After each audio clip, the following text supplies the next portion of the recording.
ज्ञानाभ्यास के इस दिव्य अनुष्ठान में आपका हृदय से स्वागत है।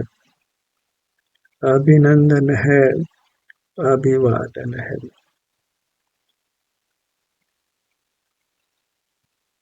ध्यानाभ्यास के लिए कृपया अपने नेत्रों को बंद कर लीजिए।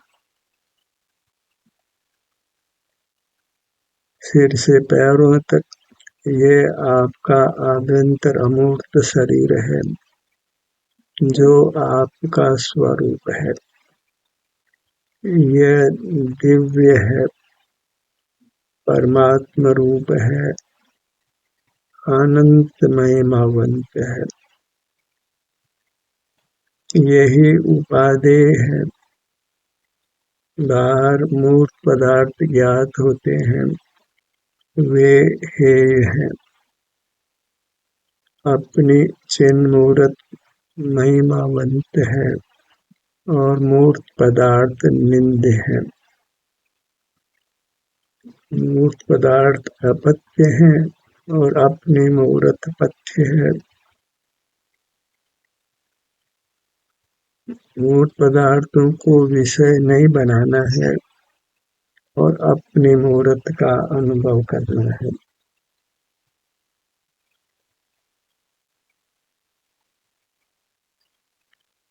इस प्रकार सुखी होने का मार्ग अति संक्षिप्त है। दुख के मार्ग का विस्तार बहुत है, अपार है।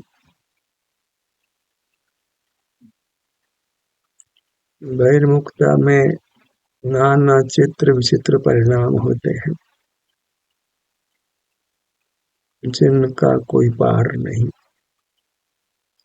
जब अपना संवेदन करते हैं तो एक उत्तम अतीन्द्रिय सुख का अनुभव होता है।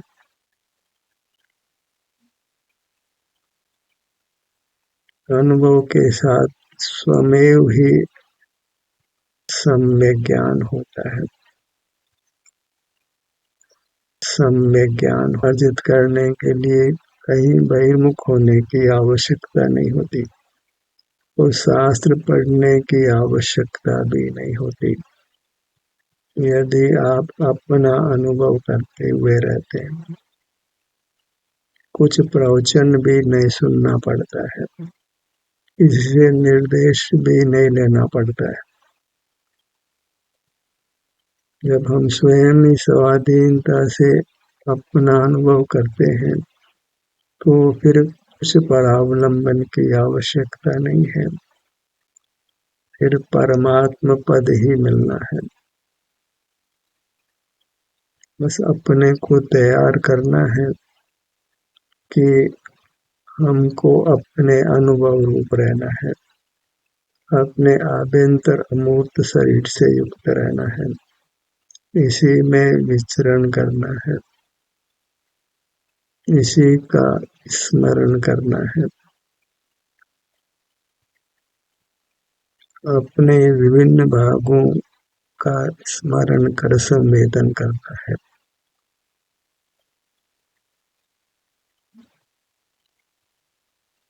तो स्वतः ही पर पदार्थों का जानना रुक जाता है। आगे की स्थितियों में बाहर बम्बार्डमेंट भी हो तो अनुभव में स्थित जीव को उस आवाज का ज्ञान नहीं होता है।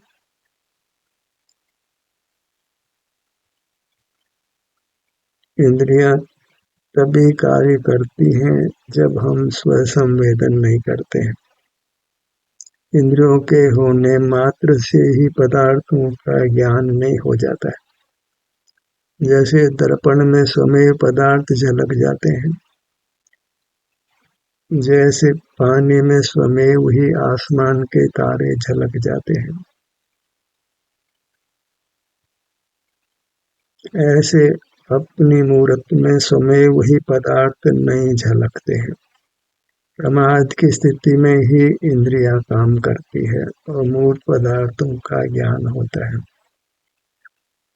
ये जीव दर्पण की तरह बिल्कुल नहीं है। अनादि से कर्म के संबंध से ये दर्पण की तरह है। कर्म की संधि टूट जाने पर यह एक साधारण ग्लास की तरह है जिसमें कोई पदार्थ झलकता नहीं है।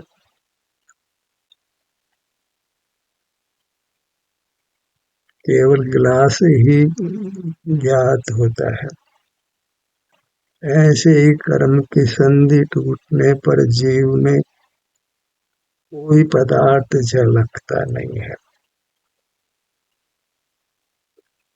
जो भी विधान मिलता है कि परमात्मा के ज्ञान में दर्पण की तरह पदार्थ झलकते हैं, तो वह सर्व ही कथन मिथ्या जानो।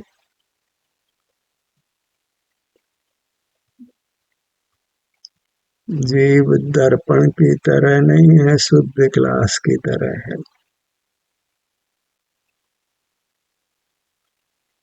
जहाँ कर्म का संबंध नहीं है वहाँ स्वयं अपना ही अनुभव होता है। सुख स्वभावी होने से अपने सुख का ही अनुभव होता है। ज्ञान के लिए शास्त्रों के आश्रित नहीं होना है।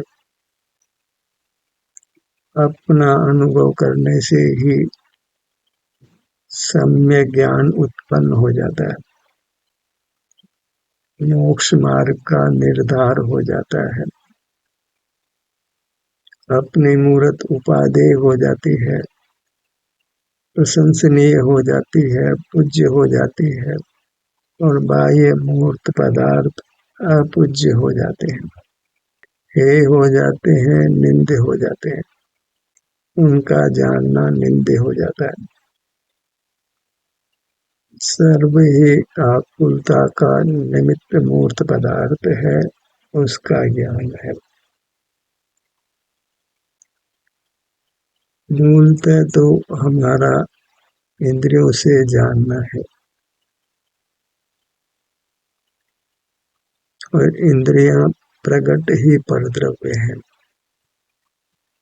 पराधीनता से होने वाला ज्ञान स्वाधीन होने पर नहीं होता है, क्योंकि पराधीन परिणाम जीव का स्वभाव नहीं है। स्वाधीनता से सुख ही होता है, जिसकी हमको कामना भी है। जब हम अपना ही अनुभव करते हैं तो स्वस्थ होते हैं, सुखी होते हैं। जो अस्वस्थ है वह दुख का अनुभव करता है। एक ही प्रतिज्ञा लेनी है कि अपने में स्थित रहना है, स्वस्थ रहना है, कायस्थ रहना है। अपनी काया में जो स्थित है वही धर्मात्मा है, और जो बहिर्मुख है वही अधर्मात्मा है।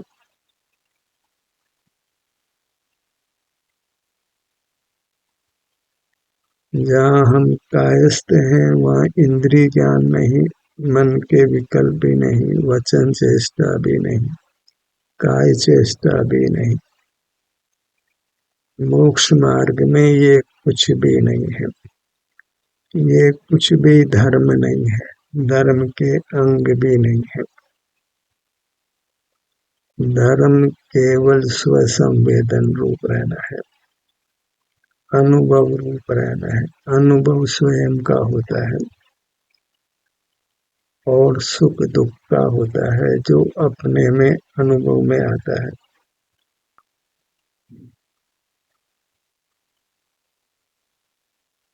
तो जो भी सुख दुख की दशा अपने सिर से पैरों तक है, उसका संवेदन करते रहिए। दुख ने तो चुटकियों में चले जाना है, बीमारी ने पल भर में मिट जाना है।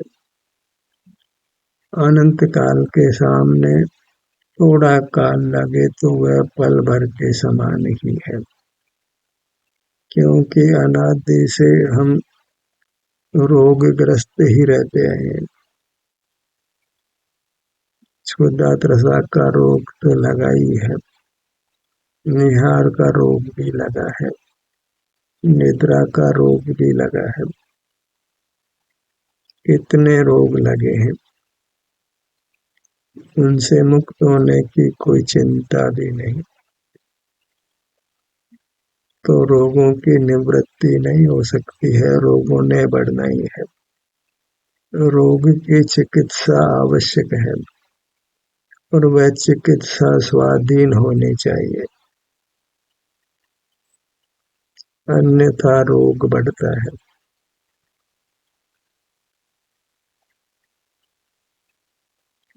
जो भी अपने शरीर में स्वास्थ्य की स्थिति है, रोग है या निरोगता है, उसका हमने केवल स्वाधीनता से अनुभव कर लेना है, संवेदन कर लेना है।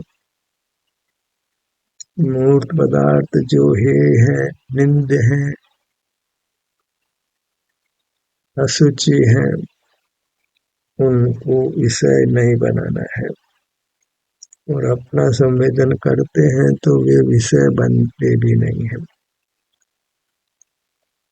उनके होने मात्र से ज्ञान नहीं होता है। हर दुर्गंध होगी तो ज्ञान में आएगी, ऐसा बिल्कुल नहीं है। जब निद्रा में होते हैं तो मूर्त पदार्थ ज्ञात नहीं होते हैं, ऐसे ही जब स्व संवेदन में होते हैं तो मूर्त पदार्थ ज्ञात नहीं होते। जब हम निद्रा में होते हैं तो आसपास कोई बात कर रहा हो तो हमको सुनाई नहीं पड़ता है, कोई दुर्गंध हो तो भी मालूम नहीं पड़ती है, और निद्रा तेज हो और अपने बिस्तर में आग लगे तो ताप का ज्ञान नहीं होता और जीव जलकर भस्म हो जाता है। कोई ये माने कि प्राय पदार्थ का ज्ञान तो होना ही है, उससे हम बच नहीं सकते हैं, तो उसकी मान्यता सही नहीं है, क्योंकि वह निरंतर प्रमाद में जीता है, अपने स्वरूप का संवेदन नहीं करता है। जहाँ स्वरूप संवेदन है वहाँ पदार्थ ज्ञात नहीं होते। जैसे किसी की श्रवण शक्ति नष्ट हो गई हो, नहीं हो, तो इतने आवाज बाहर में हो तो आवाज होने मात्र से उसका ज्ञान नहीं होता है।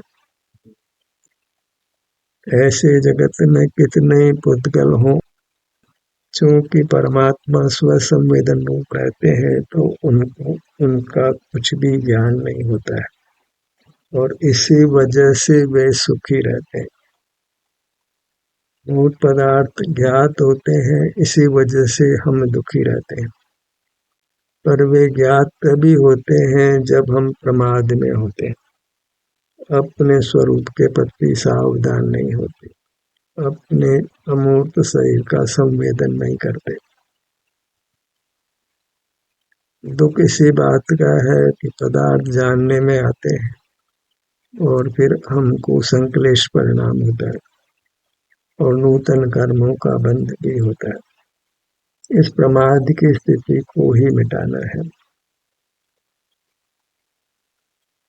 बाहर के पदार्थ ज्ञान में ज्ञात नहीं हो, वही प्रयत्न करना है। बाहर कितनी आवाज हो, मौसम ठंडा गर्म हो, दुर्गंध हो सुगंध हो,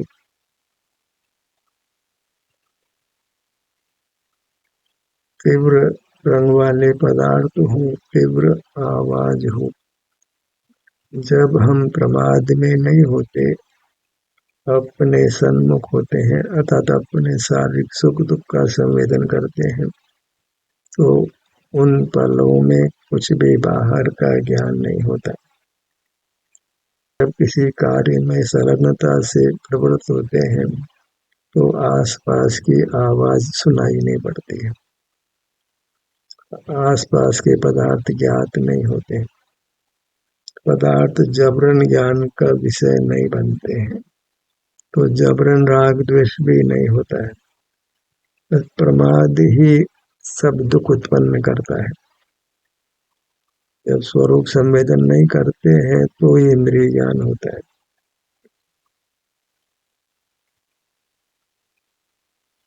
रागाधिक परिणाम होते हैं, कर्म का संचय होता है।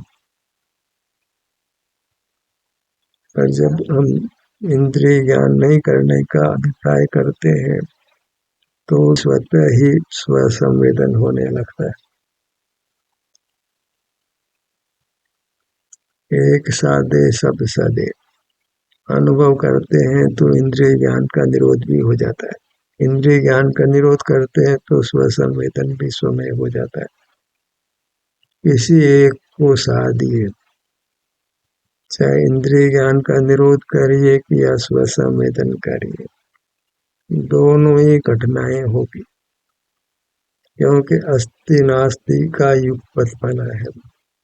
स्वसंवेदन होने पर इंद्रिय ज्ञान का त्याग स्वमय हो जाता है। इंद्रिय ज्ञान का त्याग करने पर स्वसंवेदन स्वमय हो जाता है।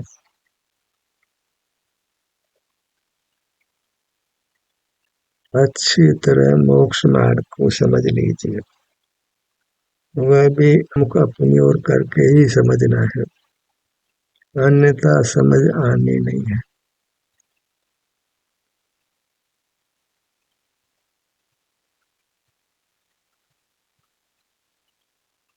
हमें अपनी शक्ति का आश्रय करना है और वह स्वसंवेदन शक्ति है, हमको अपनी मूर्त अनुभव में आती है।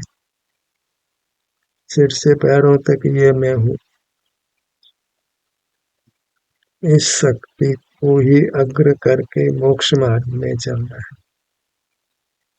जब मुझे मेरा अनुभव होता है, हुआ भी है कि ये मैं हूँ, हो भी रहा है, वो भी इंद्रिय ज्ञान के समय उस अनुभव से हम च्युत हो जाते हैं। और जो अपना अनुभव होता है वह निरर्थक जैसा हो जाता है। औषधि ले और परहेज नहीं करे तो औषधि लेना व्यर्थ हो जाता है। केवल अनुभव करते हुए रहे तो केवल सुख होता है, अन्यथा केवल सुख नहीं हो सकता है।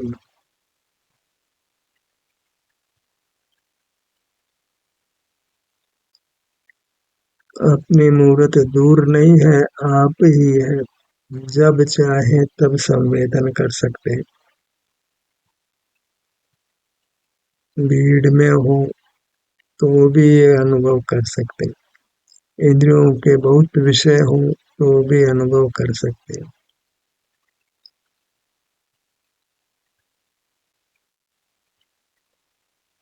एक अनुभव की चाह हो, भावना हो, और वह चाह भी स्वमय हो जानी है जब एक बार अनुभव से हम शांति को भोग लेते हैं। एक बार अनुभव करके देखिए, तो मार्ग तो स्वमेव ही आगे आगे प्रकट होने वाला है।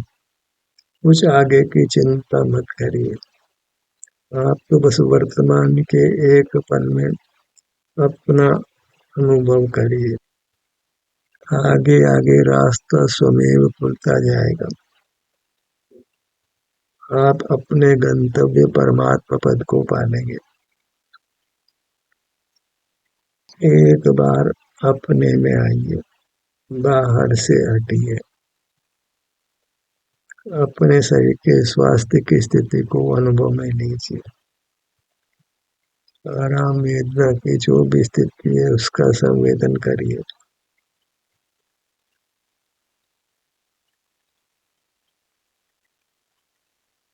अपने में ठहरने का प्रयास करिए, तो ये भावना भी बनेगी कि मैं अपने में ही रहूं। ये मेरा क्षेत्र ही वास्तविक धर्म का क्षेत्र है, तीर्थ क्षेत्र है। बाहर तीर्थों की स्थापना करते हैं, वह एक कल्पना मात्र है।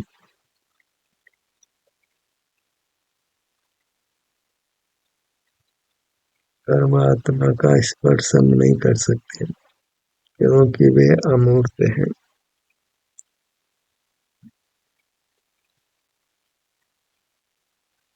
केवल हम उनकी नकल को किसी धातु में, किसी पत्थर में उकारने का प्रयास करते हैं, तो भी वह अचेतन पदार्थ चेतन नहीं होता है।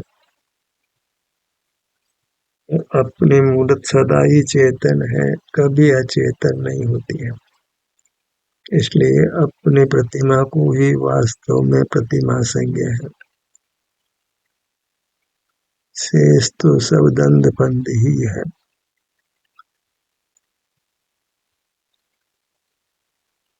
बाहर की सब रचना विनाशी है।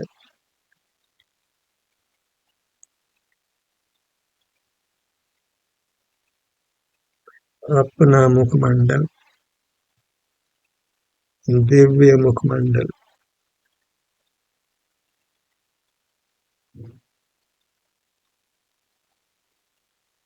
सिर्फ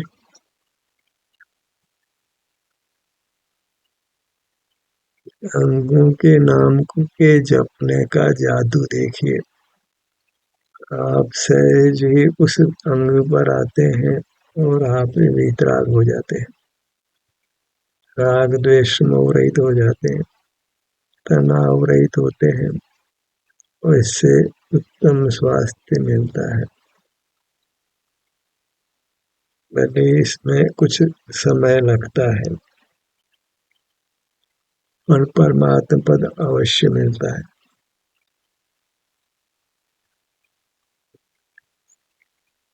सिर का भाग,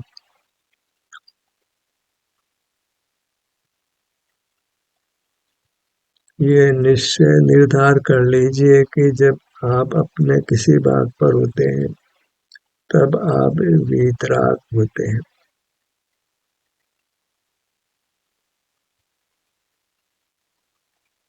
राग अधिक नहीं होने से आपको कर्म का संचय नहीं होता, अपितु संचित कर्म पृथक होता है।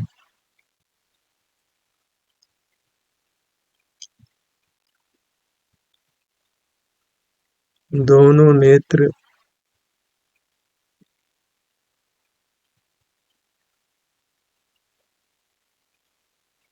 बायां नेत्र, दायां नेत्र, जो डॉक्टर सारे जगत के प्राणियों को स्वस्थ करने का दम्भ भरता है, वह स्वयं भी अस्वस्थ हो जाता है और उसके दुख का अनुभव करता है, क्योंकि डॉक्टर के पास भी स्वाधीन चिकित्सा नहीं है।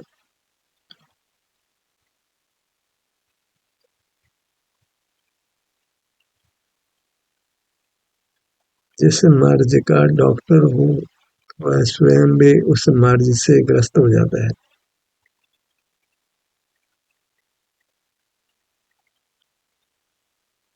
स्वास्थ्य पाने का कोई उत्तम उपाय बाहर नहीं है।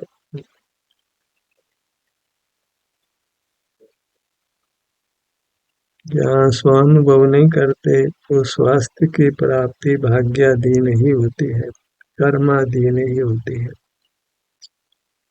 और जहाँ कर्म की अधीनता है, वहाँ नियम से संसार है। नासिका पर आइए।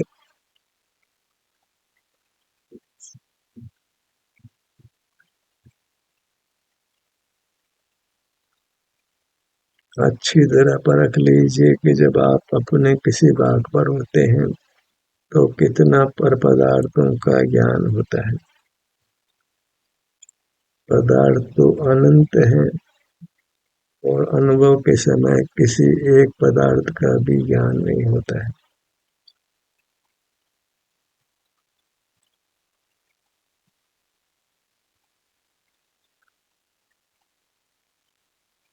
दोनों हो,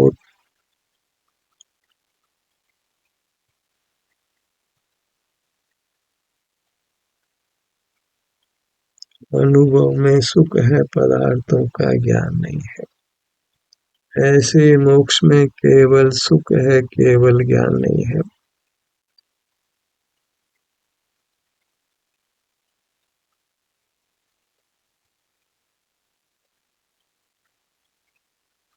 हम बाहर में कितने पंडितों को, शास्त्रज्ञों को अस्वस्थ देखते हैं, आकुल व्याकुल देखते हैं।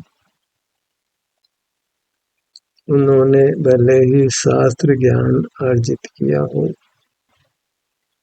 इसकी निर्दोषता भी प्रमाणित नहीं है। ऐसे शास्त्र ज्ञान का निरंतर घोलन दोहन करने पर भी स्वसंवेदन नहीं करने से वे नाना रूपों से ग्रस्त दिखाई देते हैं।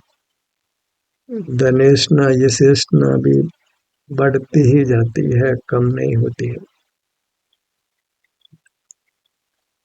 क्रोध आदि कषाय भी बहुत होते हैं, क्योंकि स्वसंवेदन के अभाव में किसी दोष से मुक्ति नहीं होती है। भले ही आप शास्त्र पढ़िए और दिगंबर मुनि रूप भी अंगीकार कर लीजिए,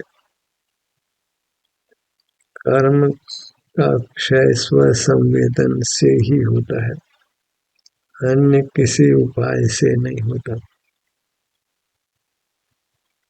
मुख के भीतर जिह्वा भाग पर आइए।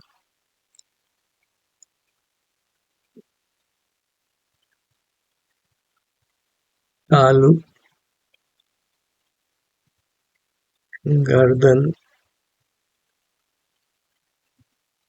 धड़ का आगे का भाग, पीछे का भाग,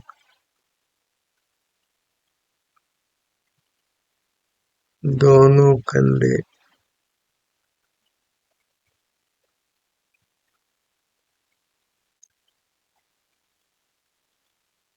दाहिनी भुजा, बाईं भुजा, दोनों भुजाएं, दाहिना पैर, बायां पैर,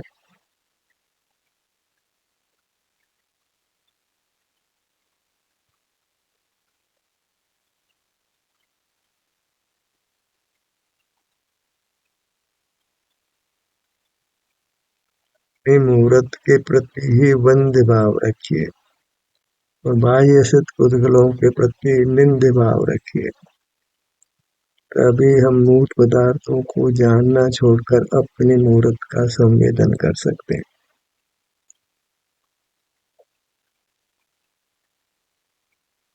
अनुभव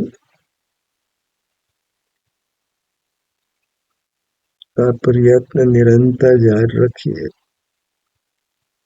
इंद्रिय ज्ञान में स्थिति नहीं हो, इंद्रिय ज्ञान को पूरी तरह समाप्त करना है, पूरी तरह स्व संवेदन रूप रहना है।